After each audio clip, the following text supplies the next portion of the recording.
Good day guys. So update lang tayo sa ating mga alaga. So yun nga mga kabi, update lang tayo sa mga kalapate.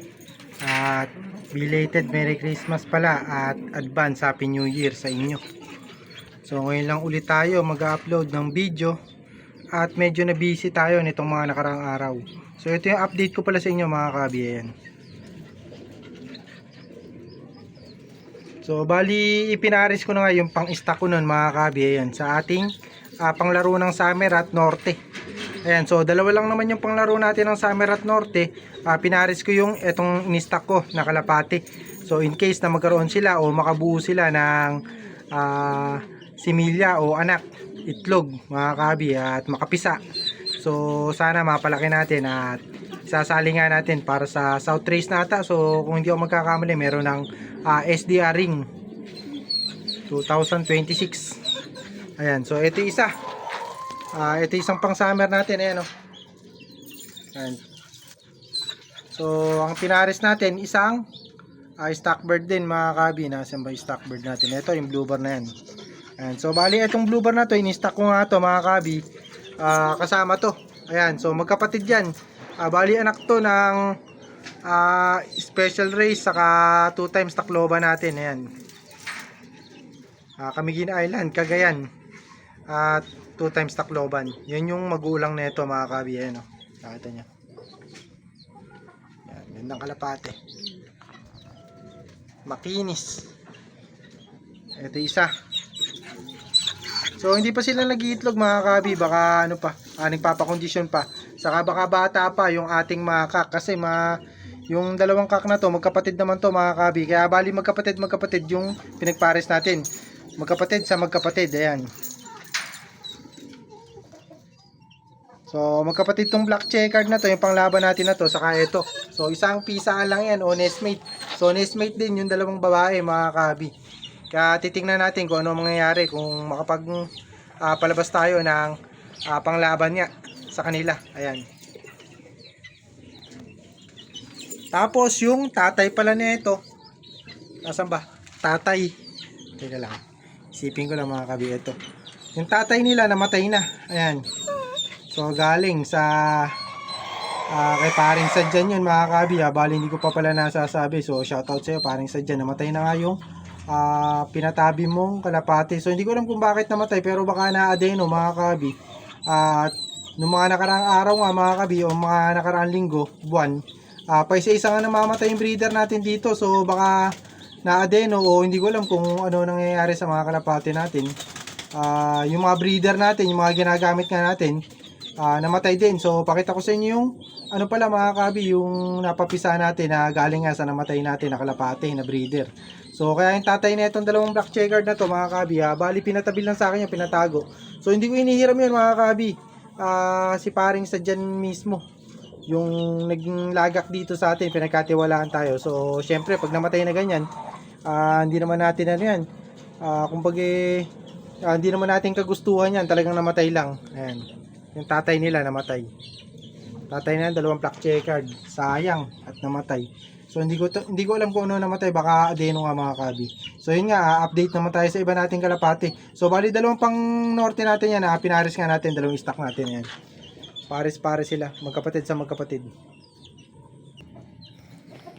So ito naman yung inaawitan sana sa atin ni Sir Ryan. Ito. Ayan, so hindi ko alam kung magme-message pa sa atin si Sir Ryan. Ayan. So hindi ko naman talaga ito pinagbibili, itong dalawa na to. Ayan.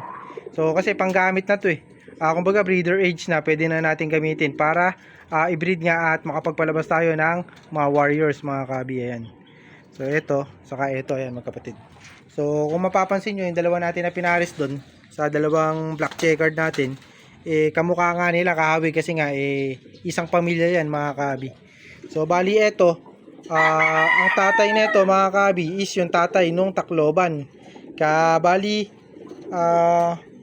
yung tatay nitong dalawa na to is yung nanay pala nila, yung nanay ng blue bar na yun sa isang white feather natin na yun is kapatid nito sa tatay, yung dalawa na to. So bali ang tatay nila 7th overall champion ng South SDR. Tapos ang Ang nanay naman nila, eto, nung dalawa na ito, mga kabi, nasan ba ito? Nasan ba? Nawala. Ang putik. Ay, napunta. Eto. Ayan, so yung paborito kong breeder. Ayan. So bali, eto yung nanay nila. Yung nestmate nito, mga kabi, finisher nga ng last summer ata o last summer lang. So hindi ko na maalala. Ayan. So bali yan yun, mabilis nga yung kapatid nito.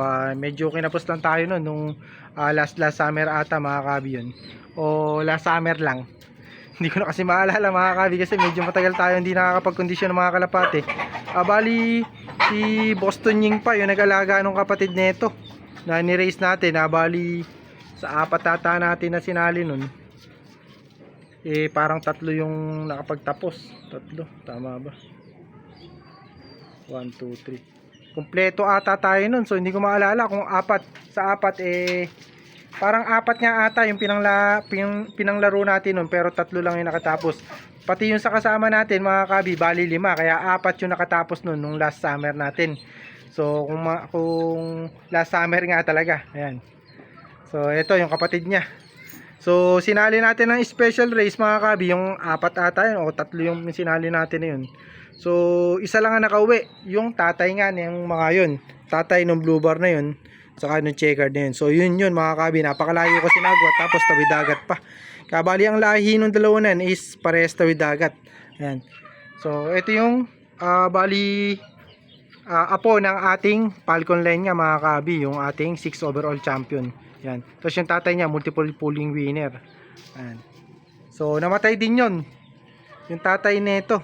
So ito naman, buti nakapagpaanak nga tayo, kaso 2 babae pa. Yan. Tapos ngayon, since ang Falcon line natin, ang baseline niyan is John Arden. May pasok na John Arden to, pero mas lamang dito. Bali 75% kasi dito Morris Gordon, mga kabi. Ayan. So 25% lang yung John Arden. So ito yung nakakuha natin kay Sir Iking. Ito John Arden line to, mga kabi. Ayan. Kaya pwede natin i-cross to dito sa dalawa na to. Kaso medyo bata pa to, nakapagpisa ng anak sa atin to si Sir Iking. Ayan, nakapagpisa sa atin ng anak yan. Ang problema lang, hindi niya sinusubuan, namatay din. 2 points yun, mga kabi, namatay yung 2 anak nito ni Sir Iking. So yun nga, bali yung tatay nito may anak sa atin na huli. Kaso nga namatay yung tatay niya dito sa stock bird natin. Eto, ngayon pinasitter natin, black checkered nga. Ayan. So bali ang lahi kasi nito, paborito kong lahi kasi to, mga kabi. Bali ang lahi niyan is multiple pulling winner nga. Yan yung lahi ng kalapati natin na talagang pulling pa lang, paldo ka na, mga kabi. Kung nakikipag side bet ka, papaldo ka rin, mga kabi. At mabibilis nga sila. So tayo nga hindi tutok sa pag-aalaga ng kalapate, multiple pulling winner. Paano pa yung mga tutok talaga sa pag-aalaga ng kalapate? Baka hindi lang multiple na mangyayari sa kanila, mga kabi, kung hawak nila yung lahi niyan. So ito pala ang good news ko sa inyo, mga kabi. Ito dalawang cute na natin, baby pigeon natin. Ayan, cute na itong 2 puti natin na napalabas. Ayan. So ito ang paborito natin ngayon, gandang kalapate. Tapos tingnan nyo yung anak, mga kabi, medyo malaki yung ilong, kasi malaki yung ilong nung tatay. Ayan, smooth na smooth, mga kabi, sweet na sweet. Ayan, gandang kalapate. So katagal kong humihiling na makapagpalabas ng 2 puti. Ngayon nakapagpalabas na tayo. Ayan, 2 puti sa New Year, mga kabi. Medyo maganda yung New Year natin, kahit na medyo may mga badges na, kasi namatay nga iba natin na kalapate, ibang papisa natin namatay. So hindi naman natin kagustuhan yan, pero eto, bagong pag-asa nga, mga kabi, 2 puti yung napalabas natin after ilang years natin na nag-alaga ng kalapate. Ngayon lang ulit tayo magkakaroon ng purong puti na kalapate na breed natin. So ito kasing 2 na to, ito yung puti na to, mga kabi, saka itong puti na to, binili ko lang to last year. So kung maalala ko lang, mga kabi, ngayong panahon, December, ang pagkaka-acquire ko rito sa puti na to, kaya 1 year na to, 1 year old na. Yan, yung 2 puti natin na yan. So pagkakaalala ko, mga kabi, December yan natin nakakuha, o December pinanganak kung January natin nakuha. Pero ito, pagkakalala ko nga, December natin nakakuha yan. Ayan, dalawang puti. So nakapag-produce na sila ng anak. So ito pala, since pinarisan nga natin, ito ang anak na ito mga kabi. Ito nandito. Ayan, so yung white feather na yan, saka yung white feather na choco, yan yung anak nila mga kabi. So yun nga, belated Merry Christmas, Happy Holiday sa inyo, at advance Happy New Year sa lahat ng mga nanonood sa atin at patuloy na sumusuporta sa YouTube channel ko mga kabi. God bless sa inyo.